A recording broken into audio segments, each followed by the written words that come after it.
Fala, família vascaína, Eduardo Maiolo, canal Vascaíno Norte e Sul, falando aqui da cidade de Paracambi, região sul do estado do Rio de Janeiro, trazendo vídeo aí para o canal, vídeo de quarta-feira, véspera de decisão na Copa do Brasil, Vasco da Gama e Fluminense. Vamos falar de Vasco, vamos falar de Copa do Brasil, vamos falar de futebol brasileiro, notícias em gerais aí, inerentes ao futebol brasileiro e ao Vasco da Gama. Antes de mais nada, peço para você deixar seu joinha, curte o vídeo, gente, deixa o like, pelo amor de Deus, deixa o like, se inscreve no canal para você saber quando é que o outro vídeo vai subir na plataforma, comenta, compartilha também com seus amigos, com seus familiares, e não deixa de deixar o like, porque às vezes o YouTube parece que não está entregando meus vídeos. Eu gravo vídeo curto aqui, às vezes gravo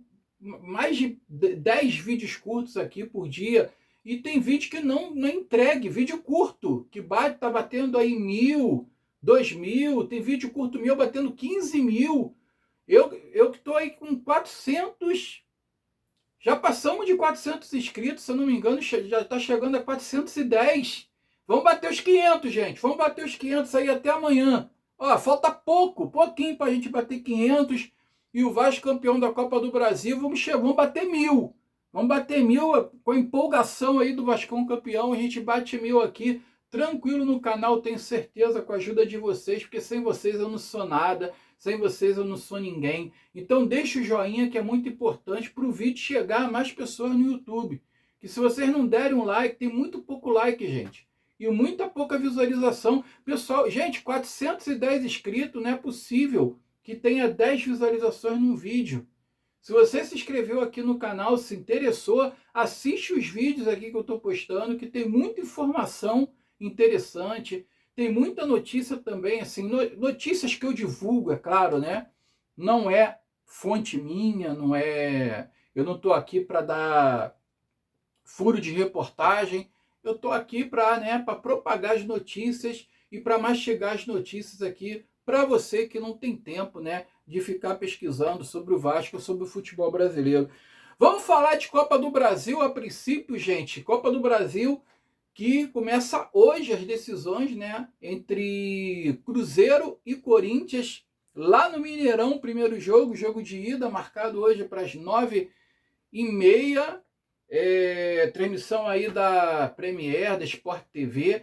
Se eu não me engano, acho que a TV aberta deve transmitir também para São Paulo, se eu não me engano, tá? Então hoje é o primeiro jogo aí da decisão entre Cruzeiro e Corinthians, jogo de ida lá no Mineirão. Cruzeiro aí, enfatizar que ele está com três jogadores pendurados com o terceiro cartão amarelo, que se esses jogadores tomar o cartão amarelo, eles não jogam o jogo de volta lá em Itaquera, né, no campo lá do Corinthians. São ele, Caio Jorge, Lucas Romero e o William, pendurados aí com 3 cartões amarelos. Se tomarem cartão amarelo hoje, não joga. E se não tomarem cartão amarelo hoje, tomar no jogo de volta, não joga final, tá? Não joga final. Então aí, de olho nesse jogo de hoje aí, torcedor vascaíno, torcedor tricolor, fica de olho nesse jogo aí, que é muito importante, que quem passar para a final entre Vasco e Fluminense pode pegar aí talvez um Cruzeiro desfalcado aí, sem 2 ou 3 jogadores por causa de terceiro cartão amarelo.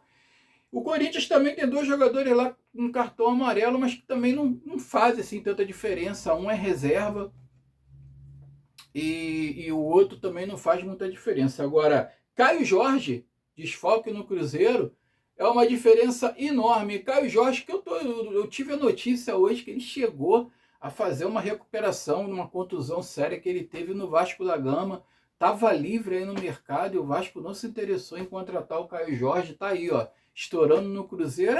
É as diretorias que passam pelo Vasco em anos e anos, né, cara? Incompetentes, amadoras. Infelizmente, é isso aí. Vasco Fluminense joga amanhã às 8 horas. Estarei lá em nome de Jesus, se assim Deus permitir. O ingresso está comprado. Biometria facial feita. Fiz da madrugada de ontem para hoje, que eu durmo tarde todo dia, gente. Agora que eu tô sem trabalhar. Então eu turno tarde todo dia, acabei fazendo essa biometria facial, fico me dedicando aqui ao canal, né, o dia inteiro aqui, fazendo vídeo para vocês, então acaba que eu vou fazer minhas coisas só de madrugada.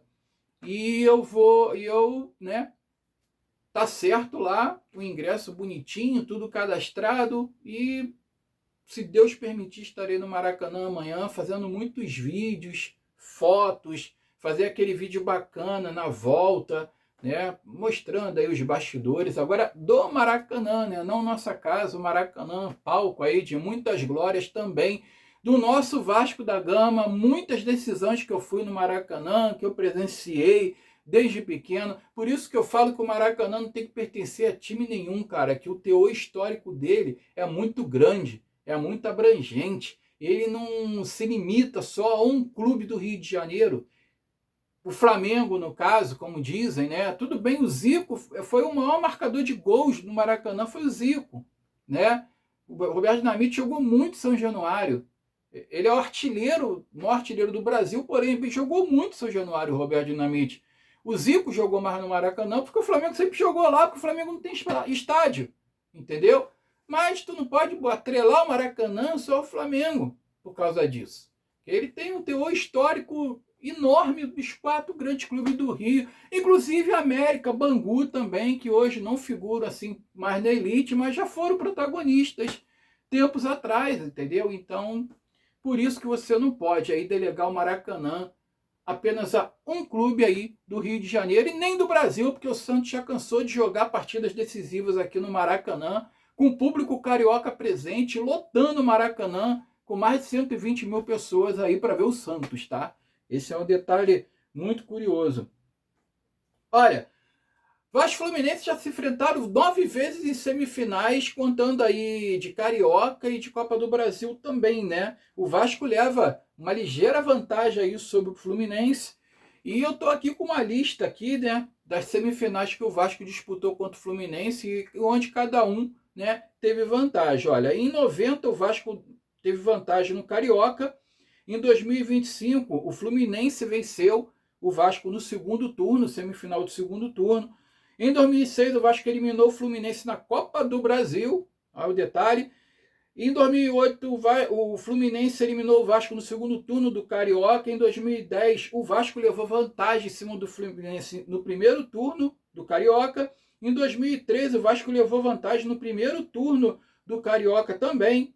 Em 2014, o Vasco também levou vantagem em cima do Fluminense nas semifinais para a final, né, do Campeonato Carioca de 2014. Tanto é que foi para a final que o Flamengo teve aquele roubo lá do Márcio Araújo, né?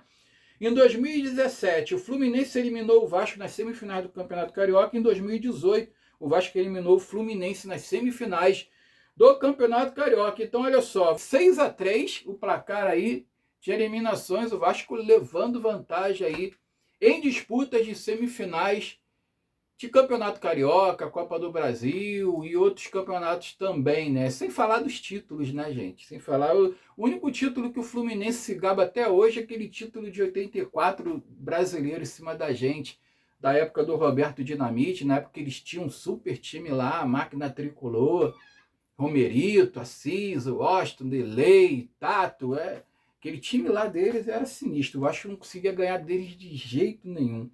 Olha aí, gente, isso aí foi um levantamento do Matheus Lima e a escalação do Vasco para o jogo de amanhã, a possível escalação, né? Creio eu que seja aquela escalação que o Diniz fez contra o Internacional na goleada de 5-1 e na derrota para o Mirassol também por 2-0. Foi justamente aquela escalação com Léo Jardim no gol, Paulo Henrique na lateral direita, a zaga com Carlos Cuesta e Robert Renan na lateral esquerda.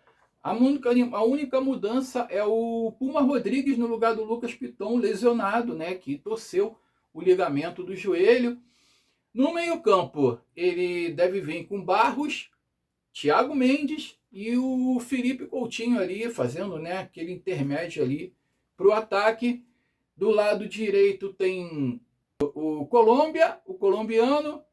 Do lado esquerdo, o Portuga, o Nuno Moreira e no ataque, o Ryan. De repente, ele traz ali o Nuno Moreira para o meio de novo e bota ali o Colômbia, ali, o André Sanches ali do lado esquerdo, tá? De repente ele faz novamente aquele esquema ali, trazendo o Nuno Moreira por dentro, botando o André Sanches aí do lado esquerdo, e o Ryan ali flutuando entre o centro e o lado direito, o Paulo Henrique também dando suporte ali para o lado direito, que o Paulo Henrique sobe muito, então talvez o Diniz adote esse esquema mais uma vez. Pessoal, olha só, teve uma batida da polícia lá na Zona Oeste, no bairro do Tanque, em Jacarepaguá, em cima de integrantes da Força Jovem, inclusive, estou colocando aqui para vocês, apreenderam artefatos, apreenderam armas brancas, fogos de artifício, material da torcida.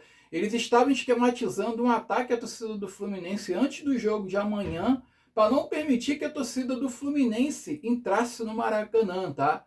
Eu já vou falar aqui de antemão que eu sou totalmente contra isso, cara. Eu sou totalmente contra esse tipo de violência gratuita. Eu acho que a torcida do Vasco, ela não precisa criar esse tipo de subterfúgio para espantar a torcida do Fluminense, que a torcida do Fluminense ela não vai, ela é fraca, ela já é fraca por origem, cara, de nascença. Então não tem porquê a torcida do Vasco pegar e fazer emboscada para a torcida do Fluminense para não deixar ela entrar no Maracanã, porque ela não faz barulho, ela não incomoda. Então, cara, eu sou totalmente contra isso. Depois a Força Jovem fica suspensa aí, mais 10, 20 anos aí, e eles vêm reclamar de injustiça. Eles vêm reclamar que são perseguidos, que são injustiçados.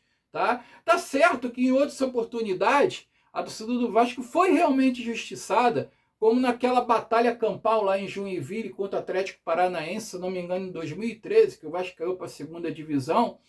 E a torcida do Atlético Paranaense já planejava já há muito tempo de fazer uma emboscada dentro do estádio, né? Eles já foram proibidos de jogar no próprio estádio. O jogo foi para Joinville, Santa Catarina. Já tinha tido confusão lá antes. A torcida do Vasco que estava nos arredores do estádio para entrar foi coagida, tiveram ameaças de violência, teve um casal que foram parar no hospital, que não chegaram nem a ver o jogo, tá? Gastaram um dinheirão do Rio lá para Joinville para poder ver o jogo, não chegaram nem a ver o jogo, porque o rapaz foi para o hospital, a namorada teve que ficar no hospital com ele, e quer dizer, já estava rolando já um negócio já estranho já há muito tempo, não tinha segurança direito dentro do estádio, e eram 20 mil atleticanos do Atlético Paranaense contra 2 mil torcedores do Vasco, que tinha criança, tinha mulher, tinha gente de idade, tudo no meio. Aí a organizada foi para cima com 3 malucos lá contra 5, 6 do Atlético Paranaense, ou 7 do Atlético Paranaense, deram porrada nos caras, e no final das contas a errada foi a torcida do Vasco que se defendeu. Aí não, cara, aí porra, eu sou justo, você tá entendendo? Eu sou justo. Eles foram atacados e eles foram pro confronto para não permitir que eles invadissem a torcida do Vasco e outras pessoas pagassem, né? Agora, nesse caso aí, não, cara. Ó, Marcelinho, Fabinho, responsáveis pela organizada aí, vê aí, ó, a família aí da Força Jovem aí de Jacarepaguá, do Tanque, que estava aí querendo planejar esse ataque à torcida do Fluminense. Eu espero que tenha punições severas e que essas pessoas sejam expulsas da torcida, porque esse tipo de gente, esse tipo de marginal, queima a torcida e deixa a torcida aí mal vista. E para mim, no caso, todas as organizadas de todos os clubes, falo do Flamengo, do Fluminense, do Botafogo também, para mim é tudo farinha do mesmo saco, cara. Para mim nenhuma delas presta, entendeu? Arrumar confusão, salvo torcidas ali que não se mete confusão. Tem torcida do Vasco que só vai para torcer, tem ali a TOV, tem as pequenos vascaínos, tem a GDA ali, a Guerreiro do Almirante também, que é exemplo ali, que é que mais incentiva, que mais cria hoje em dia, cria música, cria festa e vai lá para fazer coisa bonita na arquibancada e não propagar violência, tá? Essa é minha humilde opinião, tá bom? Olha aí, pessoal, o contrato com a Nike aí gerou várias visualizações aí. Hoje é o maior vídeo com mais visualizações, no caso, né, do perfil da Nike, pessoal. E o anúncio do Vasco que a Nike bate 10 milhões de views em menos de 24 horas. Fazer um comparativo aqui, o anúncio com o Atlético Mineiro, né, teve 2 milhões em 10 dias. 2 milhões em 10 dias, a do Vasco já bateu aí 10 milhões de views em 24 horas, já é o maior vídeo, já é o anúncio com mais views aí no perfil da patrocinadora. A torcida do Vasco, cara, ela é sinistra, cara, ela merece ser feliz, cara, ela merece, sabe, dias melhores no clube. Falar em dias melhores aí, o Urubu ganhou do Cruz Azul hoje de 2-1, o Cruz Azul chegou a empatar, né, o jogo.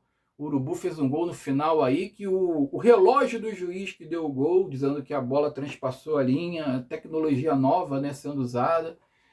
E o Urubu ganhou a primeira partida aí, agora vai para a semifinal e a gente tem que ficar engolindo esse tipo de coisa, né? Olha, o goleiro Pablo das divisões de base, né, o garoto aí de 22 anos, renovou com o Vasco aí até 2026. Aproveita, Vasco, e bota o Daniel Fusato embora e dá chance pro garoto.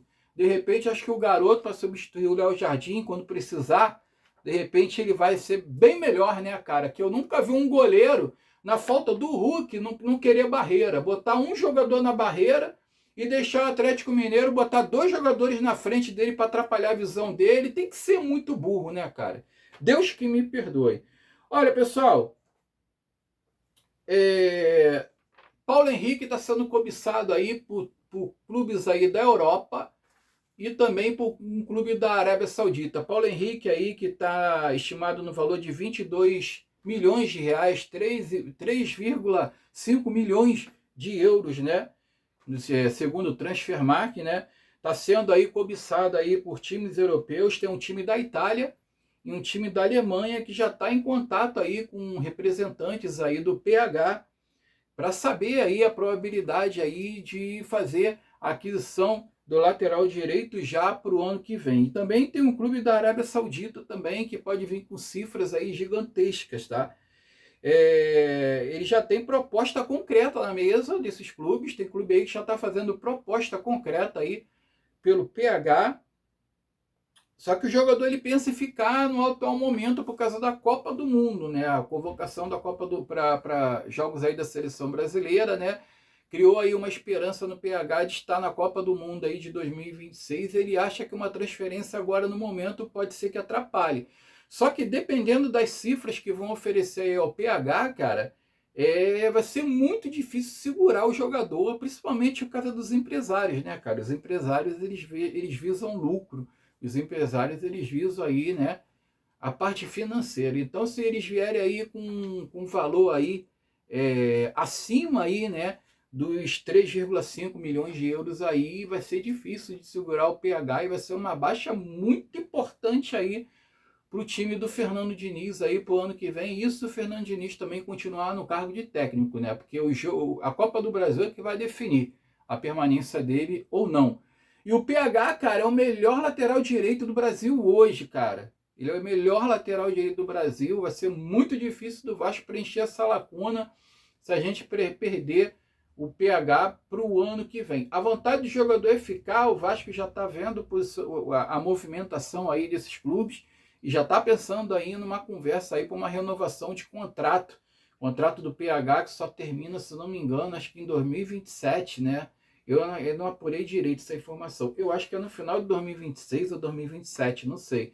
Mas o Vasco já planeja aí fazer uma proposta de renovação para o PH para aumentar a multa rescisória dele, para aumentar também o salário do jogador, para ele ficar mais valorizado, que essa multa rescisória aqui está muito baixa, cara. 22 milhões pelo PH, no atual momento está muito baixa. Matéria do GE, do Tébaro Schmidt.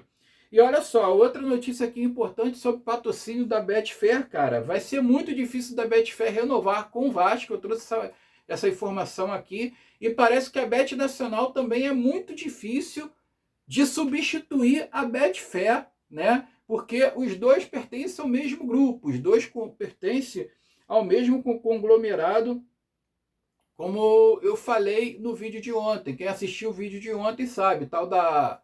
Flutter Brasil, né? É o grupo Flutter aqui do Brasil, no caso, né? Então a Betfair não deve renovar, a relação não é boa entre o Vasco e a Betfair, E a Bet Nacional será improvável que por ela pertencer ao mesmo grupo. Tem conversas superficiais aí com a Bet Nacional, e só que não avançaram, tá muito superficial, mas parece que não tem avanço, parece que o negócio não vai andar. No Cruzeiro as coisas aconteceram porque o Cruzeiro ele tinha um contrato mais longo com a Betfair, então foi mais fácil aí do Cruzeiro renovar e a Bet Nacional entrar aí para poder patrocinar o Cruzeiro, tá? Então aí é que eu falo para vocês, né, cara? Só para dar a fonte aqui, ó, o Carlos Berbet e o Matheus Gilbert, né, que deram essa fonte aqui sobre o patrocínio da Betfair, que não deve continuar no Vasco. E por que que o Vasco está sendo tão... Como é que eu vou dizer para vocês? Por que que o Vasco está sendo tão relutante em renovar com a Betfair, ou até mesmo, né, ter um patrocínio aí com a Bet Nacional, que pertence ao mesmo grupo? Por que será? Será que já tem outro patrocinador engatilhado, certo? Será que as pretensões da diretoria vascaína é com a Crefisa, é com a Leila Pereira, é com a Lamáquia? Será que... Eu não estou cravando nada, tá, gente? É especulação, não estou cravando nada. Eu estou fazendo uma pergunta. Coloca aí nos comentários o que vocês acham. Será que o Vasco já tem alguma coisa já concreta com a Crefisa, da Leila Pereira? Será uma vez aí que a própria organizada do Palmeiras, a Mancha Verde, expediu uma nota dizendo que não quer a reeleição da Leila Pereira. E inclusive a Mancha Verde foi contra a renovação do Abel Ferreira, tá? O Abel Ferreira que renovou com o Palmeiras agora, né? Pelas mesmas condições, pelos mesmos valores, parece que só a premiação dele que vai dobrar caso ele vença a Libertadores, caso ele vença aí Campeonato Brasileiro, e perdeu um dinheirão o Abel Ferreira com essas perdas aí de títulos aí pro Flamengo. Então, o Abel Ferreira renovou pelos mesmos valores, porém a premiação vai dobrar, acho que vai dobrar para 60 milhões se ele vencer o Brasileiro e a Libertadores do ano que vem. Só que a torcida do Palmeiras lá, a principal organizada Mancha Verde, queria a saída do Abel Ferreira e não quer que a Leila continue no cargo para depois de 2027. E aí, o que vocês acham? Será que já tem alguma coisa já acontecendo aí com a Crefisa? Bom, eu não sei. Eu estou aqui só fazendo especulação, tá? Coloca nos comentários, dá o joinha, dá o seu like, compartilha esse vídeo aí com mais pessoas, para o vídeo ser propagado aí pelo YouTube, chegar a mais pessoas aí no YouTube. Eu vou ficar por aqui, fique com Deus, tenha uma quarta-feira abençoada. Vamos ficar de olho no jogo hoje do Cruzeiro contra o Corinthians aí na Copa do Brasil. E amanhã tem Vasco, amanhã tem decisão, vamos ficar ligados aí. Saudações vascaínas. Fui!